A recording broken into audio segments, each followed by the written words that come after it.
June 2018, question number 7. It says, a sequence of figures is made from squares of unit length. The first three figures in the sequence are shown below. A is asking us to draw figure 4 of the sequence. All right. With this, usually the each figure builds on the figure before. So if you want to draw the fourth sequence, you could probably start by drawing the third sequence and then add to it. So the third sequence is something like this.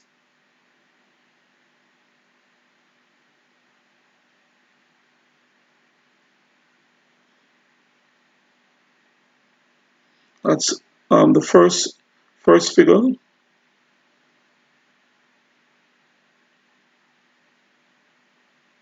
Then this would be the second figure, third figure, and so the fourth figure would look something like this. It's not perfect. Probably you could get it better by using using what a ruler and using you could get a better picture by using what ruler and pencils, or a ruler, at least a ruler, and for actual measurements.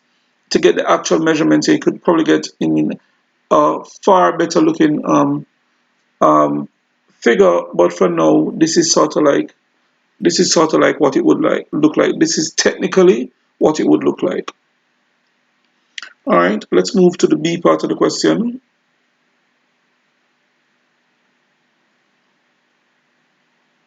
Now, the B part of the question says that study the pattern of numbers in each row of the table below.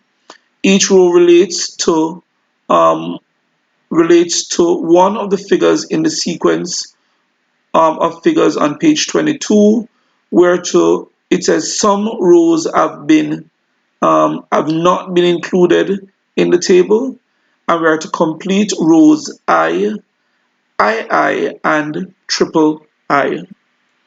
All right. So looking at our table, we have the figure number. We have the number of squares in the figure, that is S, that is column 2, and in column 3 we have the perimeter of the figure P. If we observe carefully, we can see that the number of squares in the figure S is increasing by 2, and the number of the perimeter of the figure P is increasing by 4 units. So I is the first three information for the first three figures. So the fourth figure, it is simply add the number that which is going up by in order to get information for the fourth figure. So for the fourth figure, the number of squares is going to be 7 plus 2, which is 9.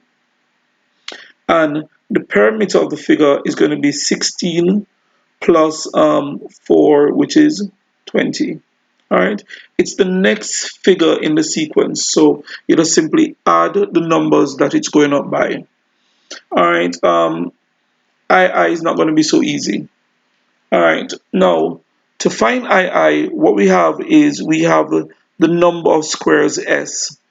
Now, this is how I would have approached the question. What I would do is that I would sort of like get a general term for the number of squares S. Now, my general term, let's say Tx. My general term is Tx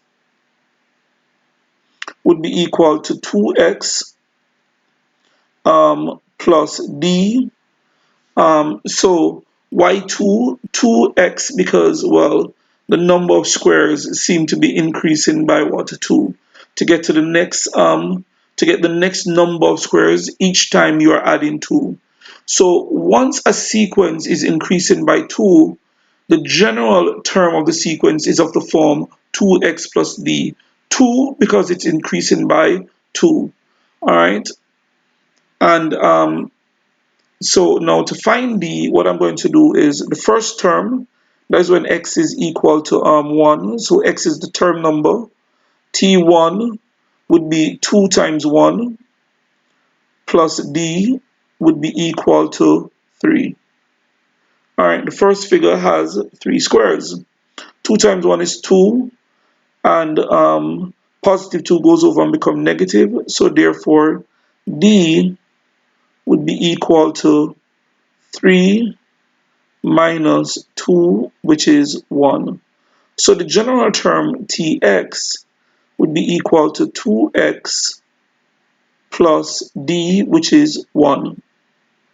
Now, there is some term, let us say that is term x. Term x is 43. So term x is 43. So let us find out what x is. So 2x plus 1, this general term, is 43. And x is the term number. So 2x would be equal to 43 minus 1, which is 42. And then I'm going to divide both sides by 2. And I'm going to get x is equal to 21.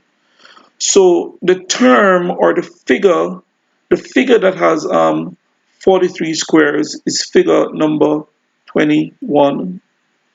All right, let us determine the perimeter. The perimeter of figure 21 using a similar analysis. First, I'm going to attempt to come up with the general term. So my general term tx, the xth term, is equal to 4x plus d. Why 4? 4 because the term is going up by 4.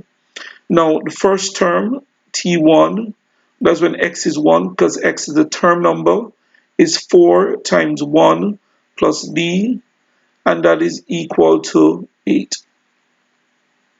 4 ones are 4. Positive 4 goes over and become negative, so d is equal to 8 minus 4, which is 4. So the general term, the xth term, is 4x plus 4.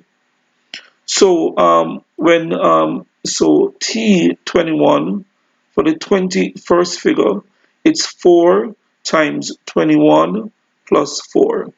4 times 21 is 84, and 84 plus 4 is 88. So the number here is 88. So I've completed 2 of the rows. Now the third row. Now the nth term. So to get the nth term, within the general term tx, you just simply take out x and put n. So the nth term for the number of squares is 2n plus 1, and the nth term for the perimeter of the figure is 4n plus 4. Alright, so let us see what is next. Next, we're asked now to determine the relationship between the number of squares s and the perimeter p of the figure. Here's what we know.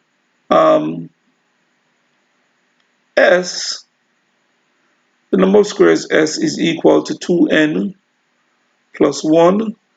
Let us say where n is, or if we want, we could say, if we don't want to use the nth term, let's just use the nth term is equal to 2n plus 1, where n is, let's say, the figure number.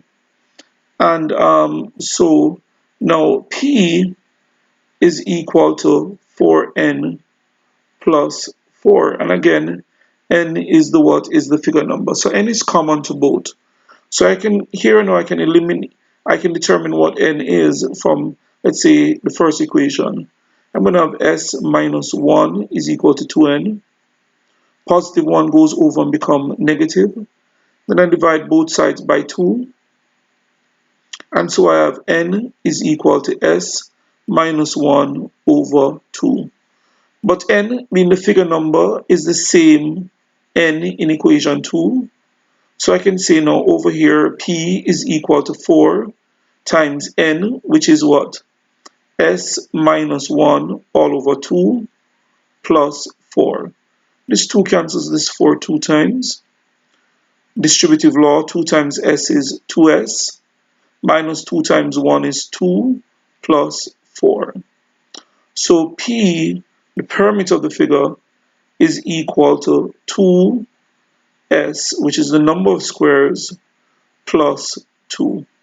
If the signs are different, subtract and keep the sign of the larger number. So the relationship between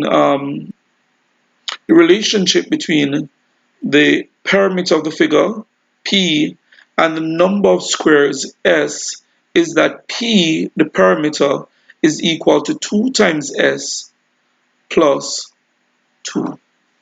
Alright, and that is the end of this question.